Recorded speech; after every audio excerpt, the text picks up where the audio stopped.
High, আমি তন্ময়, আমি একজন সিনেমাটোগ্রাফার। হ্যাঁ, আজকের দিনটা কিন্তু খুব স্পেশাল। কারণ কেন বলছি স্পেশাল, আজকে তোমরা সবাই জানো আজকে জগন্নাথের স্নান যাত্রা। তো আমি সকাল সকাল ঘুম থেকে উঠে জিমে গিয়ে জিম থেকে বাড়ি এসে স্নান করে আমাকে বাবা বলে দিল মন্দিরে যেতে হবে। হ্যাঁ, আমাদের এখানে একটা জগন্নাথ মন্দির আছে, অনেকেই তোমরা জানো না এই লোকেশনটা। মন্দিরটা তো খুব সুন্দর, তার থেকে বড় কথা এই মন্দিরটা খুব জাগ্রত।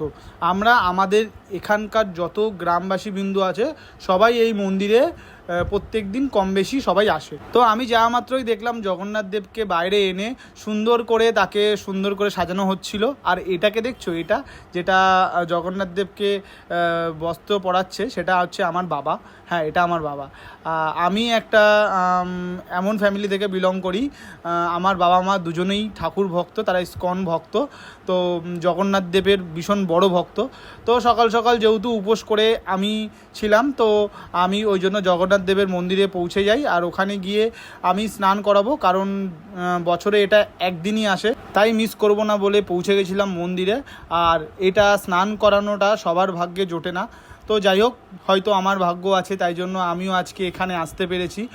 তো এখানে আসার পর তারপরে এখানে দেখলাম সবাই এক এক করে জগন্নাথ দেবকে স্নান করাবে বলে সব এক এক করে মন্দিরে চলে এসেছিলো। হ্যাঁ, এটা আমার বাবা, ভীষণ বড় ভক্ত। যাই হোক, তারপরে সবাই এক এক করে লাইনে দাঁড়িয়ে পড়লো। আর এটা হচ্ছে আমাদের গোসাই, মানে আমাদের মন্দিরে যে পুজো করে। তোমরা যদি জানতে চাও এই লোকেশানটা কোথায়, আমাকে সবাই কমেন্টে লোকেশান লিখো, আমি লোকেশান পাঠিয়ে দেবো এই মন্দিরের। আর তোমরা একবার সবাই কমেন্টে অবশ্যই বলো জয় জগন্নাথ, কারণ আজ হচ্ছে জগন্নাথের স্নান যাত্রা। তোমরা কি আমাকে দেখতে পাচ্ছ? কোথায় বলো তো? আমি ওই যে হাতে পাখা নিয়ে জগন্নাথ ঠাকুরের পেছনে আমি দাঁড়িয়ে আছি।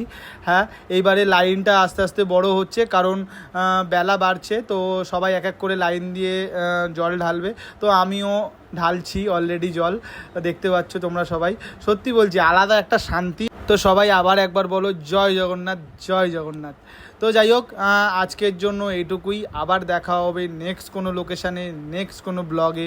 এখনকার জন্য বাই।